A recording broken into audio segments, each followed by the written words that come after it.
ഇന്നത്തെ ടൈം നമ്മൾ ഫുള്ള് ആനിമൽസിൻ്റെ കൂടെ സ്പെൻഡ് ചെയ്യാൻ പോവാട്ടോ. Welcome back to Thailand series day 4. നമ്മൾ ആദ്യം പോയത് ജിറാഫിനെ ഫീഡ് ചെയ്യാൻ വേണ്ടിയിട്ടായിരുന്നു. അതൊരു അടിപൊളി എക്സ്പീരിയൻസ് ആയിരുന്നു. അപ്പം നമ്മൾ ഇന്നുള്ളത് ബാങ്കോക്കിലെ സഫാരി വേൾഡിലാണ്. ഒറാങ്ങോട്ടാൻ്റെ ഈ ഷോ വാസ് സോ ഫൺ. നിങ്ങൾ സഫാരി വേൾഡിൽ പോകുന്നുണ്ടെങ്കിൽ ഡോണ്ട് മിസ് ദി ഷോ. അത്രയ്ക്ക് അടിപൊളിയായിരുന്നു. പിന്നെ മൂപ്പരുടെ കൂടെ കുറച്ച് ഫോട്ടോ ഒക്കെ എടുത്തു.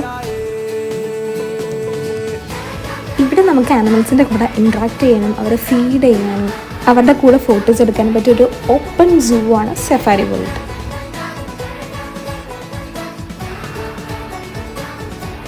പിന്നീട് 2 ഷോസ് ആയിരുന്നു, dolphin show and sleigh show.